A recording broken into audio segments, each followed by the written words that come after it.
So a couple days ago, I did a video talking about 8 quarterbacks who I was selling stock on. It basically meant they didn't have a good week 1 performance, or I don't have high hopes for them for the remainder of the season. Today, we're going to do the opposite.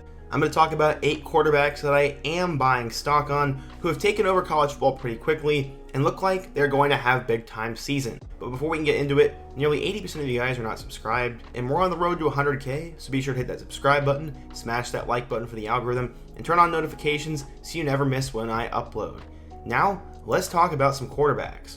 The first guy I want to talk about has a pretty interesting story. His name is Austin Reed. Going back in time, he was part of the 2018 class and was from St. Augustine, Florida. He originally committed to Southern Illinois, he ended up going to West Florida College, and he had a record-setting career there. He was so good that he was able to go up to the Division I level, and Western Kentucky gladly took a chance on him. They had just lost Bailey Zappi to the NFL, and how has Reed done so far?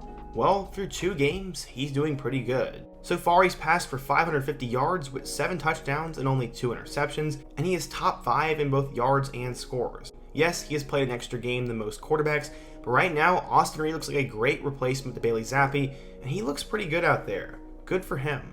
The next guy we're to talk about is Todd Centeio. He's one of those guys who's been around college football for quite a while, as he was a part of the class of 2017. He is from Palm Beach Gardens, Florida, and originally enrolled at Temple. He was a 3-star recruit and the number 37 quarterback in the class of 17, and he had big shoes to fill after PJ Walker had just taken over at Temple. Unfortunately, Centeio could never really get going. He was a backup quarterback at Temple, and in 3 years, he only had 7 combined touchdowns. That's why he decided to transfer to Colorado State in 2020, where he was once again on the bench. Luckily, he got the start in 2021, where he threw for 2,958 yards with 15 touchdowns and 10 interceptions. He wasn't spectacular, which is why he decided to transfer for a second time, and he ended up at James Madison. James Madison is new to FBS, but they are not new to winning, and Centeio so far looks good. In his first game, he passed for 287 yards, but had 6 touchdowns. Right now, he's tied for 3rd in all of college football, and has a top 25 QBR as well. He didn't throw an interception, and James Madison looked terrific in their week 1 performance, so credit to Todd, and I'm excited to see how him and the Dukes do the remainder of the year.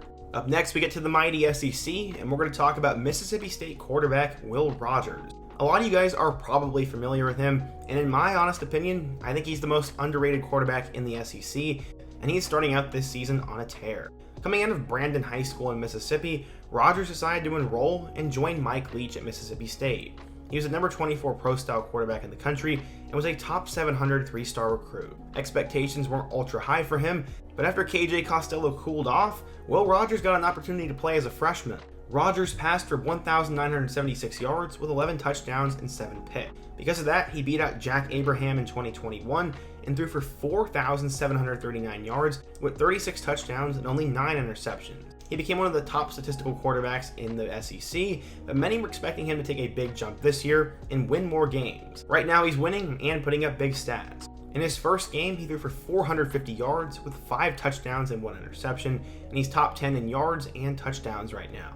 Rogers is going to be on a tear, and he's a guy to quietly watch out for. I'm pumped to see. Up next, we have another one of those players who I think is a fringe NFL prospect who's going to have a great season. In fact, he's not new to winning or being good at football. Coming out of Midway High School in Waco, Texas, Tanner Mordecai was one of the top gunslingers in the class of 2018. In fact, he was so good, he was ranked the number 11 dual threat quarterback and the 249th best player overall. He was a 4-star recruit and had a decent amount of hype when he chose to go to Oklahoma. As we all know though, it was pretty much impossible to play there. After becoming a backup in 2018, they brought in Jalen Hurts in 2019, and this limited Mordecai to being the backup again. He threw 2 touchdowns in his first 2 years, and then lost the starting job to Spencer Rattler in 2020. Through 3 seasons in Norman, he hadn't done anything, so he decided to transfer down a level and join a familiar coach. Lincoln Riley's brother was a coach at SMU, and gladly took Mordecai into the program. He won the starting job pretty easily, and last season, he went on a tear. In his first season with the Mustangs, he threw for 3,628 yards with 39 touchdowns and 12 interceptions. He's one of the top quarterbacks in all of college football, and he even completed a Hail Mary. Some people thought he was a fringe NFL player, but he decided to come back in 2022, and so far, he picked up right where he left off. In his first game, he threw for 432 yards with 4 touchdowns and no interceptions with a 95.8 QBR. Mordecai is ready to take over the American Athletic Conference and play himself hopefully into a late round draft pick. Let's see what he can do.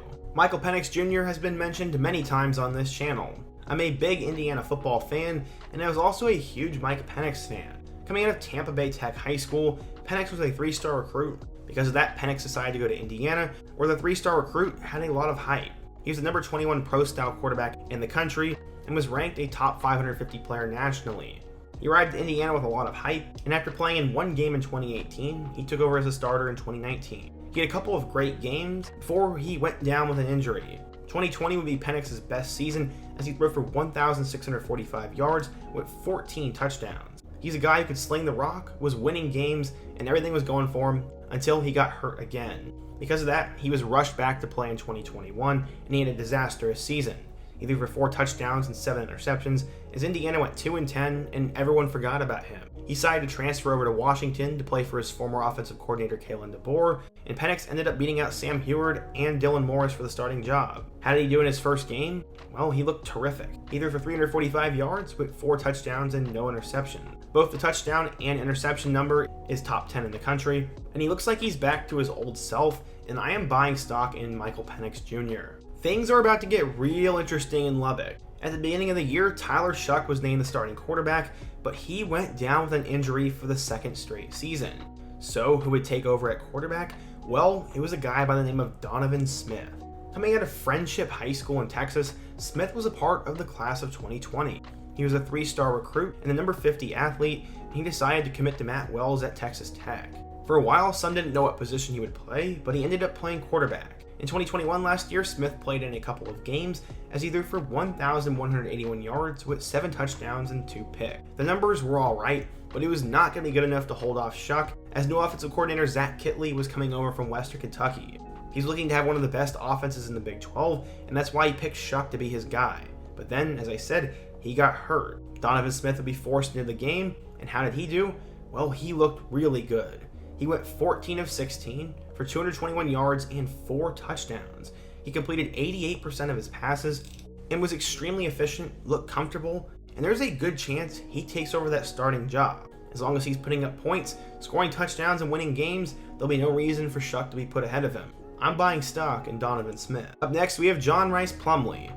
Coming out of the state of Mississippi, Plumlee is both a baseball and football phenom. That's why he originally committed to Georgia coming out of high school, but then later flipped to go to Ole Miss. He was part of the same class as Matt Corral, and both of them got an opportunity to play right away. While Ole Miss was not very good, Plumlee ended up throwing for 1,000 yards with 4 touchdowns. It gets better though. He had over 1,000 yards on the ground with 12 rushing touchdowns and established himself as a true dual threat quarterback. Unfortunately for him though, Matt Corral would take over in 2020, and he would move over to wide receiver.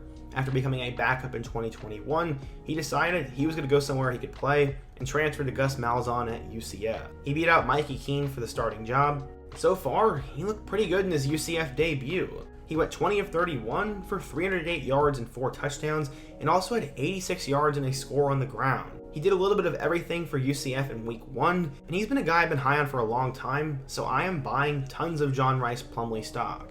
Finally, we get to the last player in today's video, and that is Hunter Dekkers. You want to talk about a guy who was dominant in high school? Look at his career. He was the most prolific high school quarterback in Iowa high school football history, and it was awesome when the West Sioux product decided to stay home and play for Iowa State. He was ranked pretty highly as well, as according to 24/7 Sports, he was a 4-star, the number 13 dual threat quarterback, and the 292nd best player in the class of 2020. He came in as a backup and obviously wouldn't play a whole lot in his first 2 years. That was because the best quarterback in the school history, Brock Purdy, was there, but now that he's done, it was time for Dekkers to take over. There was an article this summer that surfaced about players talking about he could be a one-and-done type quarterback, and so far, Dekkers has put on a show. In his first career start, he went 25 of 31 for 293 yards and 4 touchdowns, completing 81% of his passes, and having a top 25 QBR. Dekkers looks to become one of the top quarterbacks in the Big 12, lead Iowa State into the next era, and maybe he can blow up into an NFL prospect. I'm a big fan of Dekkers, and I'm curious to see how he's going to do the remainder of the year. So yes, in today's video we talked about 8 quarterbacks who I am buying stock on, and if you enjoyed this kind of video, please let me know down below, as your feedback really means a lot to me, and if you want to support the channel, be sure to leave a like, subscribe if you're new, and check out all my other videos on the end screen. Hope to see you guys again soon, but until next time, peace.